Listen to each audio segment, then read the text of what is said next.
Mona. C'est tout moi ça. Hésiter, penser non, mais dire oui et regretter immédiatement d'avoir accepté une proposition qui ne me tente pas vraiment. Ça m'arrive souvent et j'y peux rien. Si je pouvais avoir autant de détermination, dans mes rapports avec les autres que dans le dessin, ce serait plus simple, mais non, c'est plus fort que moi. La gentille Mona n'en voit personne se faire foutre. Elle est polie, souriante, enjouée. Même avec Antonin qui ne lui plaît qu'à moitié et la colle autant qu'une vieille glu sur les doigts. Quand je quitte le musée, il dévale le grand escalier. Quand je quitte le musée, il dévale le grand escalier en pierre bleue pour me rattraper. Il m'accompagne un bout de trottoir. Il va dans la même direction. Ben tiens, son chemin il s'en fiche. C'est celui qui met pas empreinte et il regarde surtout mes yeux d'un air charmeur. Antonin est séducteur et sympa. Pendant tous les cours, il a raconté des anecdotes marrantes et francs. Il a admiré mon coup de crayon, répété que j'irai loin. Alors lorsqu'on passe devant l'enseigne du Cézanne, il m'invite à prendre un verre et je le suis dans ce café où cette fin d'hiver, les lumières sont trop tamisées à mon goût. Lorsque je m'installe sur la banquette en bois, je sais que je suis fourrée dans une situation dont j'aurais du mal à me sortir seule. Je ne suis pas le genre de fille qui revient sur ses engagements et disparaît comme une étoile filante. Antonin n'est pas le style de mec qu'on plante là avec ses clins d'œil complices et ses bonnes intentions. Je tiens la conversation mine de rien. Il ponctue ses phrases par mon prénom, magnifique. Je ris à ses blagues. Je lui livre quelques potins et plusieurs conseils pour apprivoiser Madame Lenoir. Souvent Drevèche, à sa demande, je lui montre mon carnet de croquis. Il me révèle le scénario de la bande dessinée Top Secrète qu'il signe d'un pseudo un peu trop prétentieux à mon goût.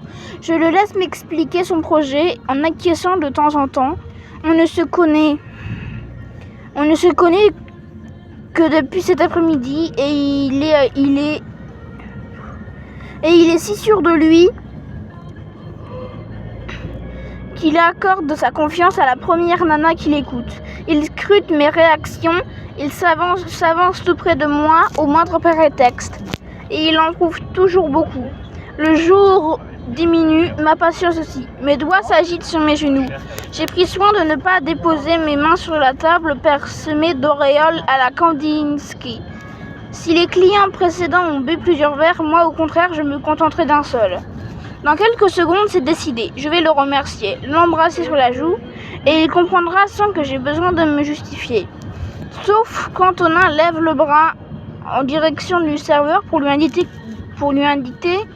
de nous remettre la même chose. Il conclut sa commande par un regard engageant à mon intention. Je boirai d'où que je n'ai plus soif. Enfin si, juste un peu. Une machine en plein bug avec des blancs et des bégaiements. Le temps passe si vite à tes côtés. Oh non, pas ces répliques à la con. On termine celui-là, puis on y va, Mona. Antonin pense apparemment que la soirée est sous contrôle, qu'on la continuera par une balade dans la ville sombre avec un baiser fougueux avant de se séparer.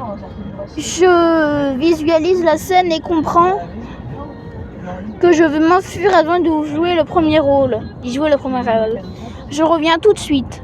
Je me lève et emportant mon sac en toile, celui que Martin m'a offert lors de notre voyage à Édimbourg, parce que ce qui m'était écrit dessus lui faisait trop penser à moi.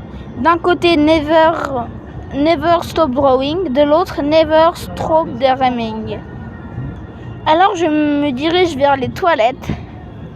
Un beau brun hyper classe à 2 tables de la nôtre me regarde avec instance. Je compose le numéro de Marin. Il décroche alors que je m'assis sur le couvercle de la cuvette. J'ai honte de lui demander ce service qui ne lui coûtera rien.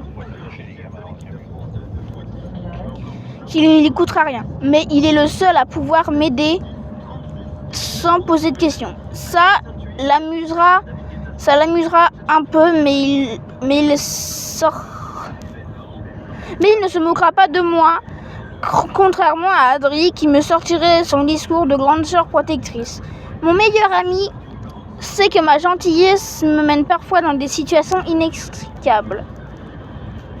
Tu m'as fait flipper avec ta voix de mauvais jour. Désolée, Curie, c'est juste que ça me gêne un peu. Tu vois, il est nouveau ici et je veux pas le blesser ni le décevoir, tu comprends? Ouais, je te rappelle dans 2 minutes. Je te revaudrai ça, hein.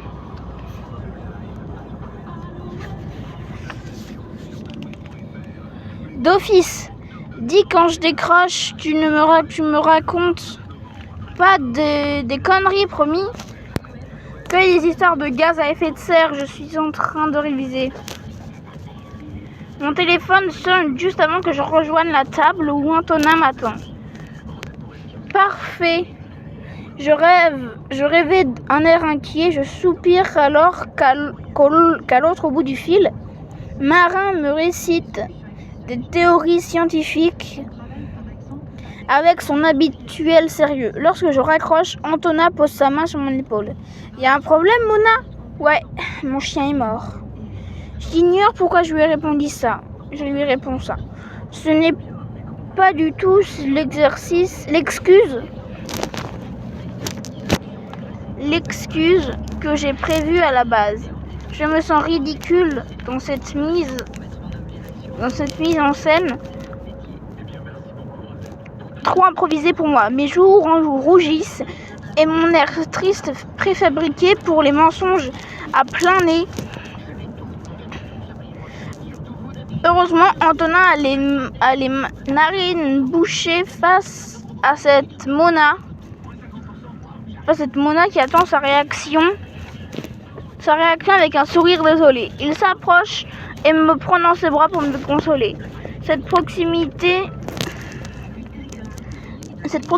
inattendue me gêne. C'est moi aussi. Je suis désolée pour toi, Mona. Je n'ai pas le courage de le remercier ni de le regarder en face. Tu veux que je t'accompagne? Non, je préfère marcher pour digérer la nouvelle. On se voit bientôt.